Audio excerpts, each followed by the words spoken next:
Hello, hello, and welcome along to the latest Forza Italian football podcast. As ever, I am your host, Conor Clancy, and joining me, as is becoming tradition now, are two lovely people. Kevin Pogorzelski, you are one. Hello.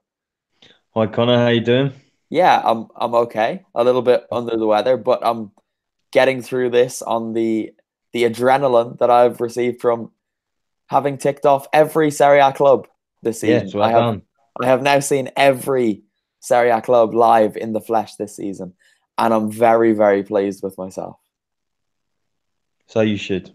Thanks, mate. I appreciate it. And then also joining us is the ever reliable Vito Doria. Vito, hello, hello. Hi, Connor. Good to be here. Been a busy week for me away from the pod, but still fitting in enough time to discuss another round of Serie A action. Well, we're on top of your list of priorities every week, Vito. Let's be honest. I know it. The listeners know it. There's no point in trying to hide it. Okay, It's great guys. fun. Let's dive straight in where the action has temporarily finished for this week, at least because of course Atalanta do play away in Cagliari tomorrow. But the biggest game of the weekend was probably Roma Milan. It ended one each. A lot of people are talking about the referees. I don't particularly want to.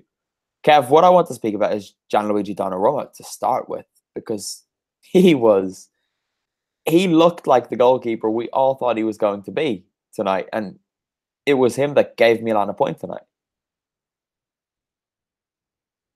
Yeah, absolutely. And I think I've been a little critical of him earlier in the season, and you tend to forget that he's not only young as a footballer, but he's also young for a goalkeeper, and probably won't come into his prime maybe for some time. But he made a couple of stunning saves, particularly the double one to then deny Dzeko on the second attempt, and absolutely clean out his defender at the same time. And it's that sort of it's that sort of confidence and indecisiveness that you want to see from him, because that was the mistakes he was making earlier in the season. He was coming for stuff that he probably shouldn't have come for, flapping at a few crosses. And yeah, it's nice to see him back playing as he was when he first broke into the team, really.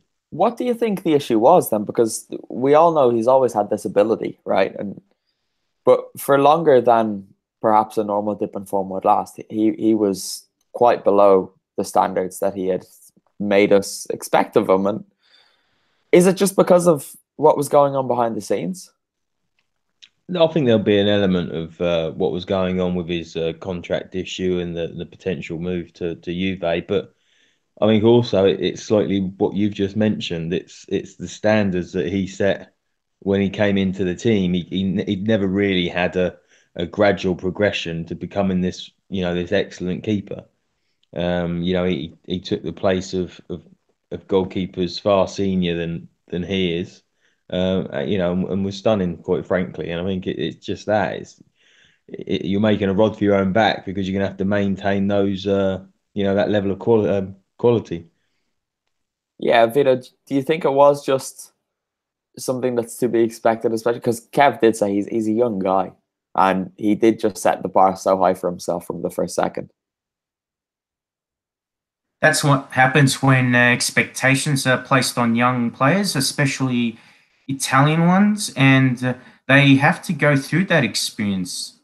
Uh, I reckon the contract situation with him did not help, and I reckon that was more of an issue than anything on the field or on the training ground.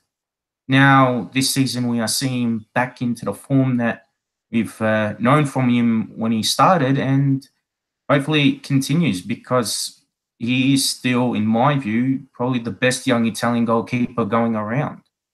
Yeah, there was a trend throughout a lot of last season after he had annoyed the Milan fans basically up until Christmas maybe, where people were quite fond of saying that he's not even the in the top, I don't know, two or three young Italian goalkeepers. But Kev, in the cold light of day, he's outstanding when he's on it, and he is the future of Italian goalkeeping. Yeah, he is. And looking back at some of the other games this weekend, when you see that Juve made the move for Perrin, and obviously mainly they mainly do play Chesney, but if I was them, I probably would have made another attempt at Donnarumma, because Perrin could have gone and filled that role at San Siro if needed. And it would have been, maybe it was a bit too close to be like the investment that they made in Buffon decades ago that paid off really, really well for them. If we are going to talk about signings, let's talk about this January, because Vito, Christoph Piontek has gone to AC Milan, and boy, has he hit the ground running there. He got himself 2 goals in midweek, and he scored another one tonight, and he's just picked up where he left off at Genoa.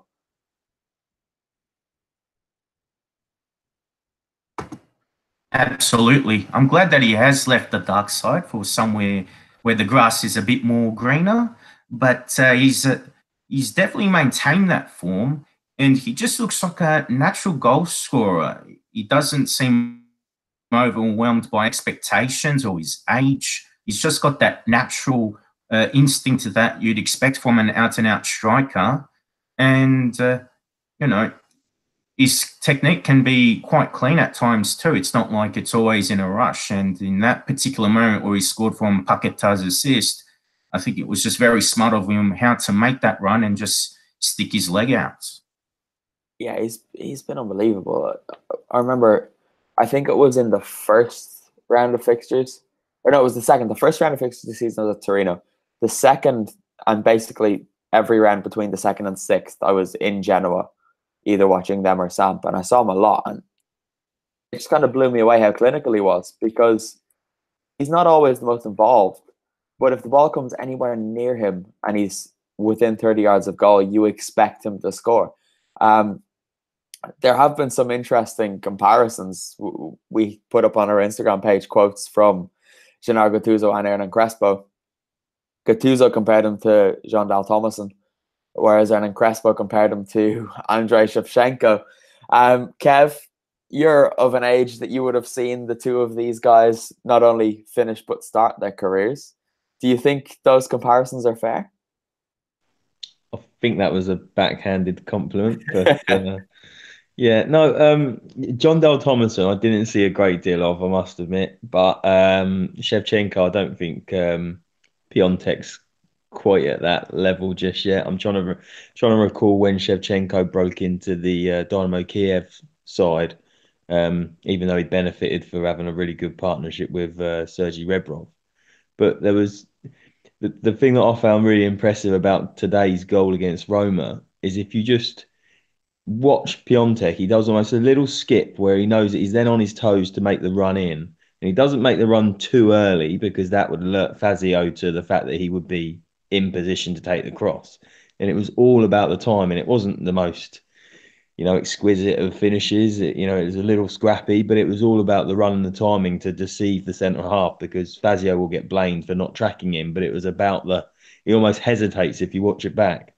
And I thought it was really, really impressive, showing that's what he's got, really, that maybe gets him into the scoring positions as to why he's been so prolific. Yeah, it's the type of thing we've seen from, funnily enough, Gonzalo Higuain over the years. He's not always the most mobile, but when he moves well. But Kev, Shevchenko broke through at Kiev when he was 16, and the following season he was their top scorer. So maybe Piontek's not up to that level. No, maybe not then. Vito, you must be quite happy, because this is an undoubted talent. He's clinical, he's lethal, he's unbelievable, he's strong, he's powerful, he's intelligent, and you can enjoy him now. Yes, I can. Yes, I can. I don't have to watch him play for Genoa. He's out of there. And I think the way AC Milan is as a club now, with the Elliott's investment group involved, the change of the board of directors, and there have been some additional signings to the squad as well, not just him. I think he'll do well, and I can praise him a bit more. I think he's great for Serie A. Oh, me too. I really like him. And it's one of those things that even people living out here that don't watch Serie A, they always ask, what's this Piontek guy like? It's nice being able to speak about someone that not everyone sees, even though there is a lot of hype about him. Kev, if we're going to talk about Roma, we missed a little bit, given that we record on Sunday nights, because we slaughtered them last week for conceding 3 goals in the second half against Atalanta, or 3 goals after the 44th minute against Atalanta. And then they went and, with a pretty strong team, conceded 7 at Fiorentina. And I was kind of expecting the floodgates to open a little bit again today, but they didn't. They kept it to 1. And it's so hard to work out. Are Roma as terrible as the 7-1 would suggest, or was that a complete freak? I don't think it was a complete freak, because they have the ability to sort of throw in a performance like that.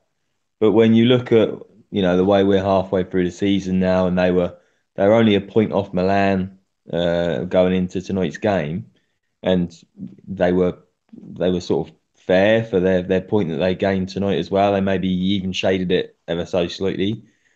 And then that's where I think that Di Francesco is getting a bit of undue criticism, because it probably, if they're a point off 4th place, it probably shows that that's about their level. The argument there is, should they be pushing the likes of Napoli harder than they are, because Napoli are 11, 14 points now ahead of Inter, so they'll be nearly 20 points ahead of Roma.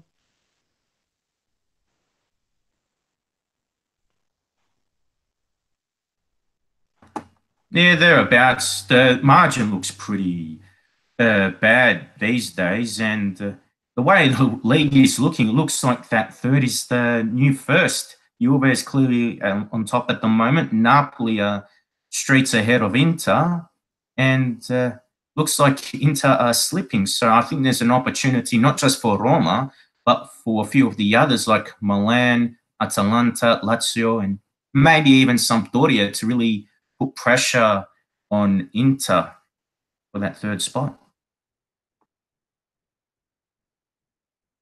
That's a good point, that, because we've been saying for, I don't know, since maybe October, that the Champions League places are going to be well up for grabs this season.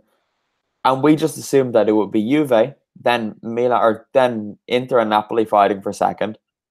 And then it would be that 4th place that was up for grabs. But now, Inter seem like they might have taken their eye off the ball a little bit too much. And maybe it's going to be 1st and 2nd are locked down. And even as high as 3rd is up for grabs. I know I'm looking at Atalanta now. Atalanta are still 8 points behind Inter, though they do have that game in hand tomorrow night. Samp are 7 points. So it is quite a big gap, but you don't know, because Inter just don't look bothered anymore. And it's really strange. And Kev, it looks like Spalletti is kind of running out of ideas there. Yeah, well, we've said it for a while now that he's under pressure, because there's some other fairly high-profile ex-Inter managers, if we think of Mourinho, that will be sort of sniffing around, or certainly the media would like to kick up those rumours, I think, if they come about. But the team just, they almost play like robots. We've noted on countless occasions the lack of creativity, and it's almost it looks like they're doing almost exactly what's asked of them. Almost as though he hasn't got a plan B at the moment. Yeah, it is strange, but what was striking tonight, Vito, I'm sure you'll be on board with this, is Inter needed a goal, so what was their plan B? It was to bring on Andrea Ranocchia as a makeshift striker. And I just thought back to, do you remember when David James came on as a striker for Manchester City all those years ago? It was the same. Andrea Ranocchia is a bad defender. Why would you put him up front? It's not his position. Vito, I don't know if you had any thoughts on that. Mm-hmm. Well, throughout his career, he's actually chipped in with the odd goal. So, he does have his moments. But when you need someone like Ranocchia to take a well-struck volley and then force a save out of Skorupski, that is extremely concerning. And it makes you wonder what are Icardi and Lautaro Martinez doing to really rectify the situation? And if we go into the specifics to the 1-0 loss to Bologna, Icardi only had one good chance earlier, if that, and then Martinez was wasteful with at least two chances. So, yeah, it's very concerning when your main scoring outlets aren't putting the ball in the back of the net, and then your worst centre back has probably your best chance to score. Yeah, absolutely. Well, look, we'll leave it for that game because we did have Dov Schiavone at the San Siro. He was also at the Juventus Stadium. So for those of you who don't usually listen to the audio version, this is where I now tell you that you should download it because you will hear what Dov thought from San Siro and from the Allianz Stadium. And then, guys, we can look briefly at Juve Parma because I have spoken to Dov about it, but this deserves analysis from us too, I think. I want to talk about Bobby English, to be honest, because he's quite unsung. He was getting praise on the commentary the other night, and I thought he was quite good. He's been scoring goals for Parma. He's linking everything together there. Gervinho gets a lot of the praise because he does the sublime, but without Inglese, Gervinho can't do what he does. And he's been awarded with an Italy call-up, if I'm not mistaken. I've got the squad here. He's in the team. He's in the team, yeah. So it's deserving, Vito. Are you happy to see Roberto Inglese in there? I do believe he deserves a place in the Italian squad. And compared to some of the other strikers that have been called up in recent times, I think he's justified it with his work ethic, and he has a decent amount of goals too. Whereas you compare him to his former Carpi teammate, Kevin Lasagna, who's at Udinese, he's been rubbish. And I'm puzzled as to why he's even in the squad. I don't understand that either because he's been in a couple. Mancini obviously quite likes him, but I can't wrap my head around what he has done this season to warrant selection. But Kev, I wrote about Juventus last week, and the piece got more reads after they threw away their lead against Parma than it did in the few days building up to the game. But they started with Leonardo Spinazzola, Martin Caceres, Daniele Rugani, and Joao Cancelo as their back four.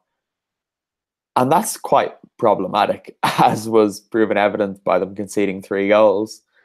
But were they too quick to let Benatia go? Like, because they haven't got all that depth. Bonucci's been disappointing this season at times. And have we just assumed that Juventus have this depth that they don't actually quite have? I don't think they have the depth in defence anymore that they used to have. And I'd go back to Perrin was obviously swapped in for Szczesny. I'd be concerned if I was a Juventus fan about them being able to achieve this, or continue this long-term success with the back four there. Even if you remove Spinazzola and you allow for Alexandro to come back in, I think it's that central area of the defence that Allegri. You think back a few years when Allegri lost, I believe it was Tevez, Vidal, Pogba, and Pirlo all in one summer. But it seamlessly went past. And over the last few years, you lost Buffon. Obviously, Bonucci went for a year, but then that entire back line isn't getting any younger. And I don't think Juve have strengthened adequately to sort of have a long-term succession to that defensive issues that they're going to have. I have my moments where I doubt Rugani. And when it comes to Mehdi Benatia, Caceres is probably about the same, but he's not played very much for Lazio. So yeah, well, I think the fact that he's not played at Lazio is telling. If Mehdi Benatia was at Lazio, he'd play every week. I think Benatia is a couple of levels above Caceres, personally. Rugani, I think. Rugani's bust at this level anyway. I think he could do a job at the tier below, but for Juventus, I know he scored at the weekend. He's just not at that level. They brought D'Silio in as well. The mistake he made against Atalanta midweek. And it's just they've not. they need to go for that level above, and it's whether they've got the financial clout, particularly after they spent, let's say, a huge chunk of their budget on Ronaldo. Um, and who do they go for? We spoke about them potentially buying Donnarumma as a replacement for Buffon long term, but is there anybody in Italy, which is often where they would go and cherry pick? As they have in the past with the likes of Pjanic and Bernardeschi, and where are the centre halves in Italy that they choose from? I suppose if they're not going to compete with the likes of PSG and Manchester City for top quality defensive reinforcements. Yeah, well, this is because they had Caldara too, and then they decided to give him to pass him on as part of the crazy summer that was. Right, let's move on from that because Dov has said enough about that game. And Vito, we'll come to you. Napoli 3, Sampdoria 0. The big story from this, obviously, is nothing to do with Napoli winning. It's the fact that Fabio Quagliarella didn't get the record. It's a shame that he did not get it, but to equal the record set by the great Gabriel Batistuta is still a great achievement in itself, and to do that at 36 years old is even more remarkable. So I think he'll still be happy with that. As for the game, it's just what Quagliarella should do is not play for the rest of this season. Say that he was injured in that match, and then start next season or the season after really well, and then just decide that he can add those two things together and he can have like a 24-game run or something. Kev, what do you think? Oh, well, I did wonder if he was injured on Saturday because you didn't see him very much. I was more surprised because I hadn't seen the Italy announcement until I looked after the game that he'd been called up. Now, okay, he's doing great and he's still belying his years, but you think Italy are in a position where they need to be looking to the future and trying to sort of build something. And I think it's that argument that it's only a training, it's a training exercise. There's no games. He's not gonna gain another cap. It's why have him in and around the squad. I don't know. I know, I quite like it because who else are they gonna? Because they've got Kevin Lasagna's in there, Domenico Baraghi's in there there. is that. Moise Ken is in there, and he's not done everything he could to get in there.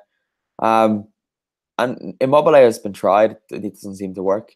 Balotelli is Balotelli. Belotti, for whatever reason, doesn't seem to work either. Why not just give Quagliarella his one last shot at it? I guess I think it's quite a nice gesture.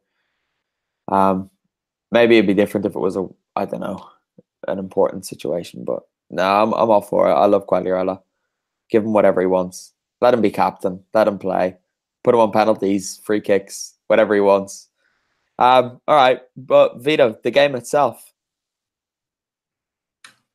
Napoli, you'd think they would deserve the points because they've got a stronger team and they took their chances, but I must say it was also a bit of defensive suicide on Sampdoria's part, especially with the 2 goals in the first half. With the cross from Callejon to set up Milik, no one was able to cut out that cross. And then for the second goal, Insigne wasn't well marked and he was free to shoot at Odero. And the scary thing about that is that Odero he's going to be bought outright at the end of the season, and he's a young goalkeeper, but I don't think he's anywhere as promising as Donnarumma or Alex Merritt at Napoli. I find him to be very inconsistent. So, yeah, I reckon that was a bizarre decision. Yeah, he's one of those. He always feels like he's never quite in control. He always looks rushed or a little bit panicked, and it must just strike nerves into his teammates, because I've been there a few times this season, and when the ball is around and people aren't completely relaxed, they're not completely composed, and there is that little distrust there, and obviously that's going to play into how he feels as well. It's not an ideal situation. Over to Napoli then, Kev.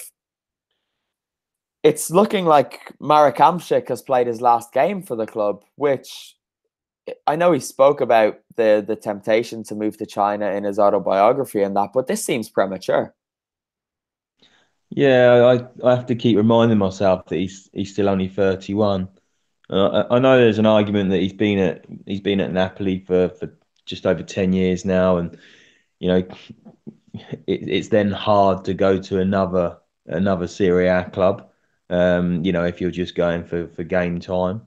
Um, but you just think, we spoke off air about he can't do it week in, week out anymore, but they will have injuries, and they'll need his experience at some points later in the season, maybe even if that's in the Europa League.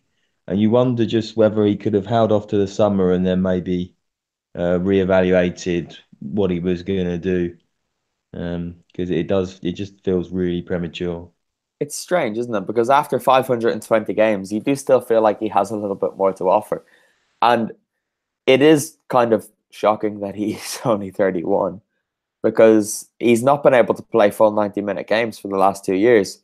Last season, we used to say on the pod that if you wanted a surefire way to win money, put all of your money on Marek Hamšík being taken off between the 65th and the 75th minute, because it happened every single week because he couldn't do it. It is strange, but at the same time, yeah, if they're going to be challenging on more than one front, you would expect he's useful to keep around, even for his presence in the dressing room. Because we spoke about Zielinski last week and how it's probably his time to take over that position now. But is he going to be as comfortable doing it without Hamšík there to kind of to hold his hand or to be there in training to help him deal with situations? I don't know. It's a difficult situation. You do feel like he just has a lot more to offer there in some capacity. And it's hard to work out. But let's move on. Again, we'll go quickly through the rest of the scores because my voice is not going to hold out for too much longer. Empoli 2, Chievo 2. This was strange, but Vito, I'll come to you because you love Caputo and he's scored 11 goals in 22 games and he's not in the Italy squad. It's very strange considering that, as we mentioned earlier, someone like Kevin Lasagna made the team and he's only scored 1 or 2 goals this season. Caputo is probably the main reason why Empoli would have a chance of surviving relegation this season.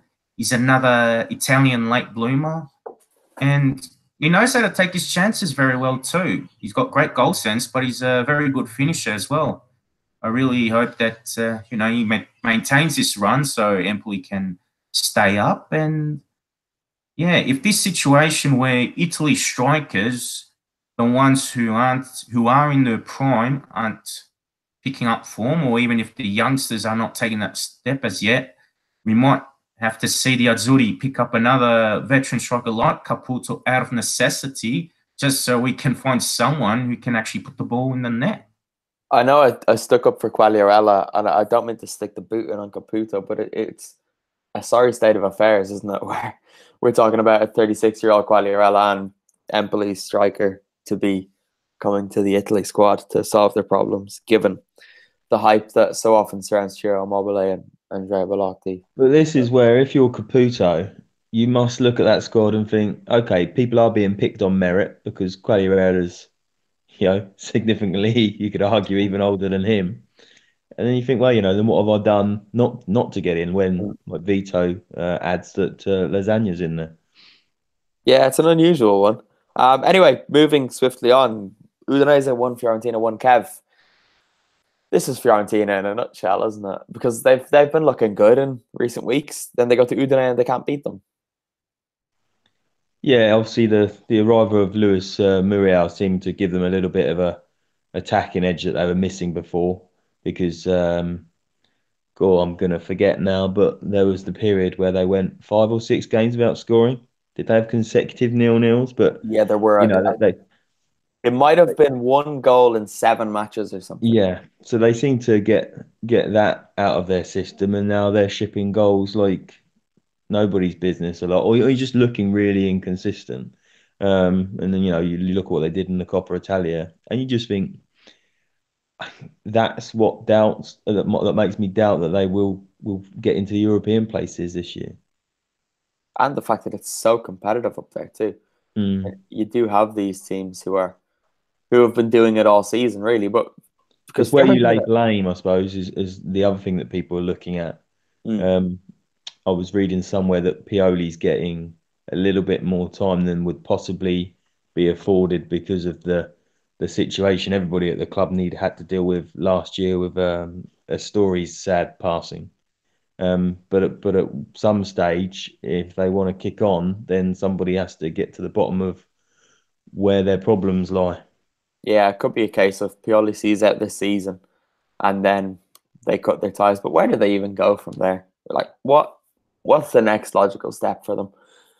Because they would be usually looking at coaches of the level of the likes of Atalanta and Sampdoria, but Gasperini wouldn't go to Fiorentina from Atalanta, and I doubt Gianpaolo would either. So, and they would kind of fit with the kind of football they want to play in Florence. So I don't really know what the plan would be. Vito, I'm going to make you talk about Genoa because they did let Piontek go, but it doesn't really matter because they've got Antonio Sanabria, who has scored 2 and 2. He's proven to be a decent acquisition for the Grifone. And it's interesting to note that Sanabria was at Roma about 5 years ago, but he was very young then. And around that time, not many Serie A clubs were giving youngsters a chance, as well as Roma being in the title race slightly. Say slightly because they obviously fade off often, which is a bit of a shame. But he's had that experience in Spain with Real Betis, and now he's in Genoa, where there's not as much pressure to perform like at Roma, and perhaps he might benefit with that, especially with a coach like Cesare Prandelli, who seems to be having a bit of a career revival of his own.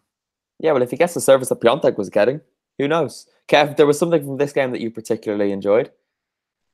Yes, the assist for the goal. It was good, wasn't it? It was, because I hadn't noticed it at first. Kouame for Genoa rose with 2 defenders and then was rolling around injured as Sanabria struck the ball home. And I thought, oh, he's got a stray elbow, or maybe the back, he's head butted the back of somebody's head. And it turns out he just took his eye off the ball and it hit him square in the face, and then landed to his strike partner. And it just tickled me ever so slightly. It's so funny because footballers play everything at such a high level that you do forget how precise everything is. So it's nice to have these little reminders sometimes that they can make simple mistakes too, which is great. And then the last game was, well, it was the one I was at. I was at another 0-0 this week. Spal Torino wasn't the best of games. It was nice because, for personal reasons, obviously, it meant that I have seen every Serie A team in the flesh this season. And Spal's a really nice stadium to go to, the Paolo Mazza. I was there. It was either at the beginning of last season or before that, the year before. I can't remember. Quite possibly the beginning of last season. And they hadn't redeveloped it fully. So the end where the away fans are and the far side, the side away from the dugouts in the press area, didn't have a roof on. And it was a really nice stadium then. And then going back today, it's so much nicer. The atmosphere there is always really good. Spal fans are great. And it's just a shame because they haven't been rewarded for their support on the pitch this season, because Spal have only won twice at home all year. They've not won at home in their last 9 games now, I think it is. And it's quite strange because they started the season so brightly and we were praising them not only for getting results, but for playing quite a decent brand of football, which they did last season too. And it's kind of slowed down quite dramatically there, and you would like to see them get back to it because they will probably need to now, because Bologna have parted ways with Pipo Inzaghi, so they might actually pick up some points. Pressure's probably on Spal, but there was something I enjoyed from this game, which was Nicolas Nkulu got sent off rightly. 2 yellow cards, no complaints, unless you are Walter Mazzari, because in the press conference afterwards, he was so angry that he was doing demonstrations of fouls on himself. It was fantastic. He was playing the role of Belotti and these imaginary defenders. So at one point, it seemed like he had 4 arms the way he was grabbing himself. It was amazing. And he was slapping his chest, slapping his hands, clapping, screaming at journalists really intensely. But Not aggressively. It was weird. He was just so passionately explaining his points, and the journalists were loving it. Like, yeah, but And this is the person that had some time off earlier in the season for, let's say, a stress-related issue. yeah. Well, he's mad. Matsari he's crazy, and you would hope that someone will be able to control him. What I noticed about going to the press conference is all of the coaches have someone sit beside them. Obviously, like the press officer. Matsari's, I don't know if it's Matsari's decision or Torino's, that their press guy just kind of stands in the background. So Matsari often sits there alone. So if he gets asked the question, he just answers it. Whereas a lot of the time, the press officer will say, no, you're not doing that, or they will decide who to go to. Matsari just kind of jumps around the room himself, which is interesting. But maybe if he got someone in to help him with that situation, he wouldn't have quite as much stress on his hands. Because my voice is about to stop. So I think we should stop. Because the audio version of the podcast will have more, because I've spoken to Dov, so I'll add that in. But I'm not going to make it through in the 5 minutes. So that's all we have time for. That's all my throat has time for. Kev, thank you again for joining us this week. It's my pleasure. Ciao, ciao. Ciao, ciao. And Vito, thanks to you. Oh, it's Connor. It's enjoyable once again. And for everyone listening, of course, head over to ForzaItalianFootball.com for all of your Serie A match coverage, Champions League coverage, Italian international coverage, Europa League coverage, Coppa Italia coverage. Because we're at the games and no other English-speaking Italian website is. So stick with us. Follow us on Instagram at Forza Italian Football, on Facebook at Forza Italian Football, and on Twitter at Serie A FFC. But if you look up Forza Italian Football, you will find us there too. And that is all there is for me to say. Until next time. So it's ciao for now.